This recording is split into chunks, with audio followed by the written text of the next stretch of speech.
Ever wonder what makes a slinky walk? Or why riding a bike uphill is way harder than riding it downhill? The answer is slopes. We're going to be looking at 4 different types of slopes and exploring their properties. Have you ever had a friend say, "Hey man, just grab your gear and let's hit the slopes"? If so, you know that they're referring to the snowy mountains. The word slope is referring to the steepness the mountain may or may not have. Let's look back at our bikers. Meet Jack. Hello. Let's learn about slopes through the story of Jack and his bike. When going uphill, Jack needs to create a lot of effort just to gain a little bit of speed. In other words, Jack is generating lots of positive effort just to go up the mountain.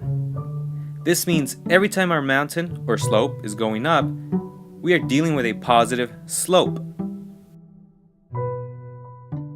Jack finally reaches the top of the mountain and lets go. When going down a hill, Jack is actually generating a negative effort to gain speed. This means every time our mountain or slope is going down, we are actually dealing with a negative slope. He eventually comes to a stop. On a flat surface, Jack is no longer moving. He is no longer putting any effort.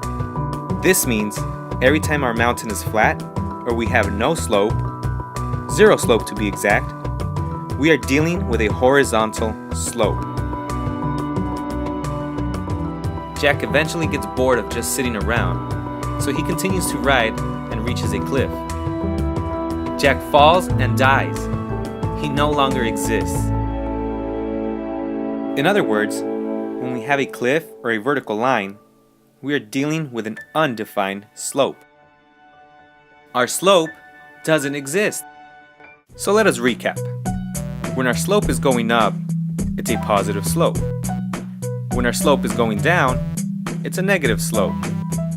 When our slope is flat or going nowhere, we have a horizontal slope. And when we fall off a cliff and die, well, we become undefined. Or better yet, our slope becomes undefined. Let's play a game. Let's see if you can spot the different types of slopes in each picture. Remember, you can always pause your video if you need more time. Here's picture 1. How many negative slopes can you spot?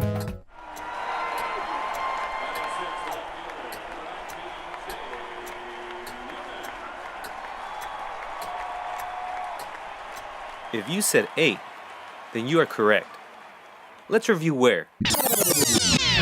1, 2, 3, 4, 5, 6, 7, and 8. Yes, there was an 8. Pay attention to picture 2. How many undefined slopes can you spot?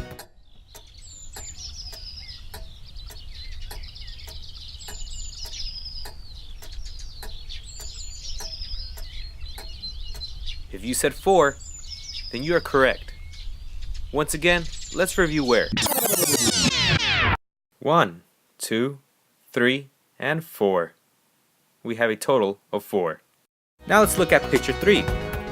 How many horizontal slopes can you spot?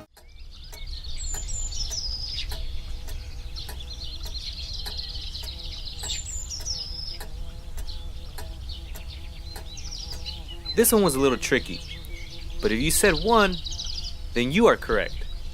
Let's review where. Here we have just one horizontal slope. And yep, it's right in front of you. Let's do one more. Let's look at picture 4. How many positive slopes can you spot?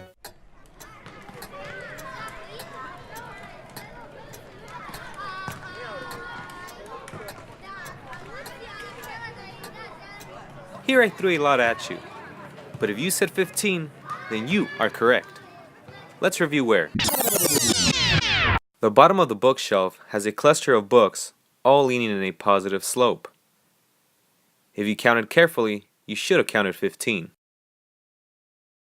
So how'd you guys do? Did you get them all right?